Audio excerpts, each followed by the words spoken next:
Welcome to our YouTube channel ES Assam Paper. আজি তোমালোকৰ আগত আন এটা ভিডিঅ' লৈ তোমালোকক স্বাগতম জনাও। আজি আলোচনা কৰিম তোমালোকৰ আগত যে BA BSc ফাৰ্ষ্ট সেমিষ্টাৰৰ যেটো তোমালোকৰ MDC কমন কোৰ্স যে MDC কমন কোৰ্সত থকা যেটো তোমালোকৰ সাবজেক্ট মেকাৰ্স অফ মডাৰ্ন আসাম আধুনিক কমন নিৰ্মাতা সাবজেক্টৰ আজি প্ৰথম ইউনিটৰ দ্বিতীয় 2 মাৰ্কৰ কোশ্চেন আনসাৰ আলোচনা কৰিম। তো প্ৰথম চ্যাপ্টাৰতে দিয়া আছে যে ভাষা সাহিত্য আৰু সংস্কৃতি চ্যাপ্টাৰৰ আজি 2 মাৰ্কৰ কোশ্চেন আনসাৰ আলোচনা কৰিম। যেহেতু তোমালোকৰ ফাইনাল এক্সামিনেশন 2024 ডিসেম্বৰ তোমালোকৰ 26 তাৰিখত এক্সাম আছে, ডিসেম্বৰ 26 তাৰিখত। তো 26 তাৰিখৰ এক্সামৰ কাৰণে কিছুমান ইম্পৰ্টেন্ট কোশ্চেন বাছি উলিয়াইছো, তো কোশ্চেন কেইটা চাই লোৱা। তোমালোকৰ প্ৰথম কোশ্চেনটো হল যে প্ৰশ্ন নম্বৰ 1 আনন্দৰাম ঢেকিয়াল ফুকনৰ দ্বাৰা লিখিত গ্ৰন্থৰ নাম উল্লেখ কৰা।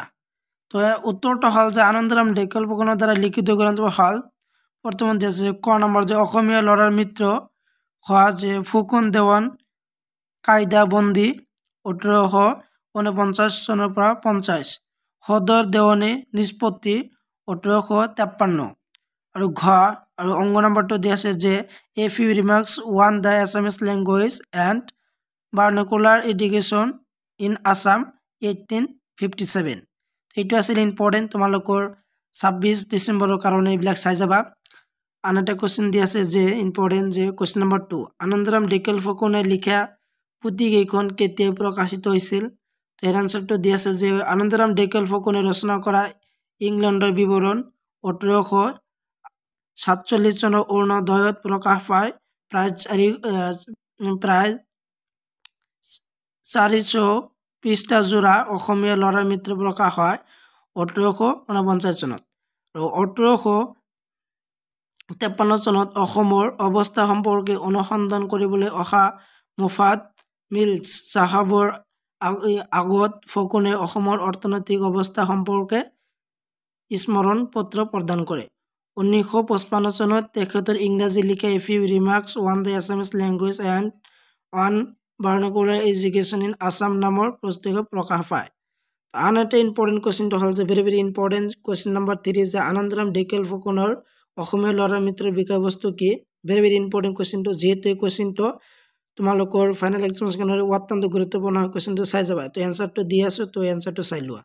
এইবিলাক আছিল এনসাৰ। উত্তৰ যে মিছনাৰীসকল সাহিত্যিক প্ৰচেষ্টা যিসকল অসমীয়া আন্তৰিকভাৱে যোগ দিছিল সম্পূৰ্ণ চাই লোৱা দি আছো মই। ইয়া আছিল তোমালোকৰ 3 নম্বৰ কোশ্চেনৰ শেষৰ এনসাৰ এইখিনি আছিল। তো সম্পূৰ্ণ এনসাৰখিনি ভালদৰে চাই লোৱা।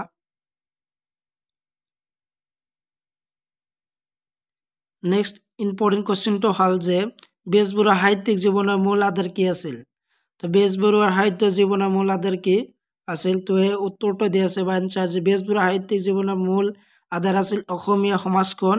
অসমীয়া সমাজ জীৱনৰ বিভিন্ন ৰীতি নীতি আচাৰ ব্যৱহাৰ বিশ্বাস অন্ধবিশ্বাস ধৰ্ম আদৰ্শ খাদ্য সাজপাৰ ইত্যাদি এখন সুন্দৰ চিত্ৰ তেওঁ প্ৰয়োগৰ ৰচনাৰ মাজতে দেখা যায়। তো এইটো আছিল ভেৰি ইম্পৰ্টেন্ট, এইটো চাই যাবা। তোমালোকৰ এইবিলাক 2 মাৰ্কৰ হয়, তো 2 মাৰ্কৰ কাৰণে এইবিলাক ভালদৰে চাই যাবা। প্ৰশ্ন নম্বৰ 8 যে এইটো ইম্পৰ্টেন্ট হয় যে ডক্টৰ বাণীকান্ত কাকতিৰ সাহিত্য কীৰ্তি চমু পৰিচয় আগবঢ়োৱা। তো ডক্টৰ বাণীকান্ত কাকতিৰ সাহিত্যৰ কৃতিৰ চমু পৰিচয় আগবঢ়াবলৈ কৈছে। এইটো ভালদৰে চাই লোৱা। তো মই দি আছো এনসাৰখিনি, আৰু নহলে তোমালোকে মডেলৰ পৰা চাব পাৰা। মডেল নাম্বাৰ 14 দি আছে, তাৰ পৰা চাব পাৰা কোশ্চেনটো। সম্পূৰ্ণ এনসাৰটো ভালদৰে চাই লোৱা। ইয়াৰ পিছত আন এটা কোশ্চেন দি আছে যে তোমালোকৰ কোশ্চেন নম্বৰ 9। তো 9টো চাই যাবা যে জ্যোতিপ্ৰসাদ আগৰৱালাৰ বহুমুখী প্ৰতিভাৰ পৰিচয় আগবঢ়োৱা। তো জ্যোতিপ্ৰসাদ আগৰৱালাৰ বহুমুখী প্ৰতিভাৰ পৰিচয় আগবঢ়াবলৈ কৈছে। কোশ্চেনটো ভালদৰে চাই লোৱা। এইবিলাক আছিল এনসাৰ 9 নম্বৰ কোশ্চেন এনসাৰ যে জ্যোতিপ্ৰসাদ আছিল বহুমুখী প্ৰতিভাৰ আকৰ স্বৰূপ। তেওঁ আছিল একোধৰী কবি, সাহিত্যিক, গীতিকাৰ, সুৰকাৰ, গায়ক, বাদক, নাট্যকৰ, গল্পকলা চিত্ৰকৰ। সম্পূৰ্ণখিনি ভালদৰে চাই লোৱা, কাৰণ সম্পূৰ্ণখিনি ক'বলৈ গ'লে ভিডিঅ বেছি দীঘলীয়া হ'ব। মই দি আছো, ইয়াৰ পৰা স্ক্ৰীনশ্বট মাৰি লোৱা। আৰু আছে সেই বিস্তাৰ দি আছে ইয়াৰ আনসাৰ সম্পূৰ্ণ চাই লোৱা। এইবিলাক আছিল পিছৰ এনচাৰ যে 9 নম্বৰ কোৱেশ্চনৰ এনচাৰ যে জ্যোতিপ্ৰসাদ আগৰৱালা বহুমুখী প্ৰতিভাৰ পৰিচয় আগবঢ়াই কৈছে কোৱেশ্চনটো সেই কোৱেশ্চনৰ পিছৰ এনচাৰ এইখিনি আছিল।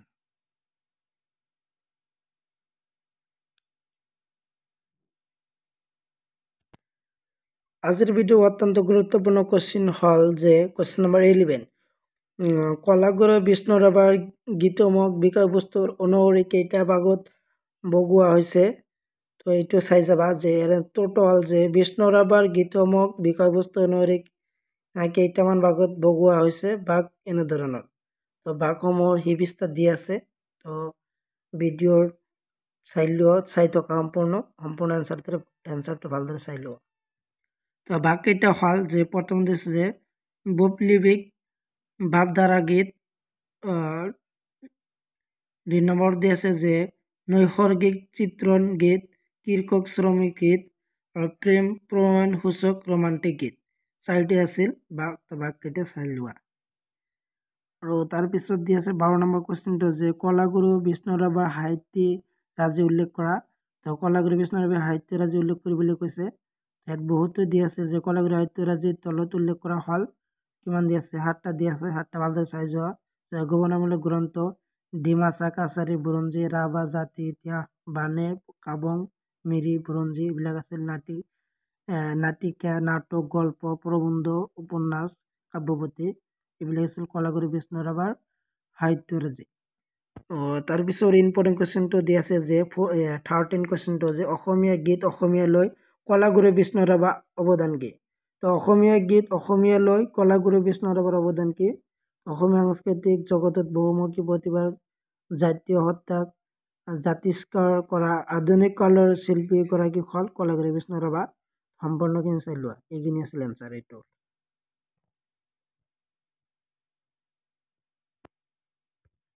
তাৰপিছত তোমালোকৰ ইম্পৰ্টেণ্ট কুৱেশ্যন হল যে 14 নম্বৰ কুৱেশ্যন যে ভূপেন হাজৰিকাই কিমানটা গীত পৃথিৱীৰ বিভিন্ন ভাষালৈ অনুবাদ কৰা হৈছিল তো উত্তৰটো দিয়া আছে যে ভূপেন হাজৰিকাৰ ৰচনাৱলীত উল্লেখ থকা মতে তলত উল্লেখ কৰা গীত পৃথিৱীৰ বিভিন্ন ভাষালৈ অনুবাদ কৰা হৈছে যেনে বাংলা গীত 38টা আৰু হিন্দী গীত 29টা সংস্কৃত গীত 5টা নেপালী গীত 10টা নাগামিজ গীত 1টা মণিপুৰী গীত 1টা বড়ো গীত 1টা তিৱা গীত 3টা আৰু ইংৰাজী গীত 103টা তো এইবিলাক আছিল ভূপেন হাজৰিকাৰ পৃথিৱীৰ বিভিন্ন ভাষালৈ অনুবাদ কৰা গীত এইটো চাই যাবা ভেৰি ভেৰি ইম্পৰ্টেণ্ট কুৱেশ্যনটো 2 মাৰ্কৰ কাৰণে এইবিলাক ভালদৰে চাই ল'বা আজি যিবিলাক তোমালোকৰ আগত কুৱেশ্যন আনসাৰ ডিছকাছ কৰি আছো গোটেইবিলাক ইম্পৰ্টেণ্ট হয় তোমালোকৰ 26 তাৰিখৰ ডিচেম্বৰ 26 তাৰিখৰ এক্সামৰ কাৰণে। আজিৰ ভিডিঅ'ৰ শেষৰ কুৱেশ্যনটো হল যে কুৱেশ্যন নম্বৰ 16 তো 16টো কুৱেশ্যনটো দিয়া আছে যে ডক্টৰ ভূপেন হাজৰিকাৰ গীতমৰ প্ৰধান বৈশিষ্ট্য কি তো এনচাৰটো দিয়া আছে যে ভূপেন হাজৰিকাৰ গীতমৰ বিষয়বস্তুৰ বৈচিত্ৰ্য ভাৱ আৰু ভাষাৰ অভিনৱত্ব গভীৰ জীৱনবোধ সূক্ষ্ম পৰ্যবেক্ষণ বিশ্বনীন আৰু মানৱীয় চেতনা সমৃদ্ধ গোটেইবিলাক চাই লোৱা এনচাৰ গোটেইখিনি ভালদৰে চাই লোৱা মই দি আছো কেমেৰাত দি আছো তোমালোকে এটা স্ক্ৰীনশ্বট মাৰি ল'বা নহলে তোমালোকৰ মডেল পেজ নম্বৰ 17ত দি আছে তাৰ পৰা চাই ল'ব পাৰা।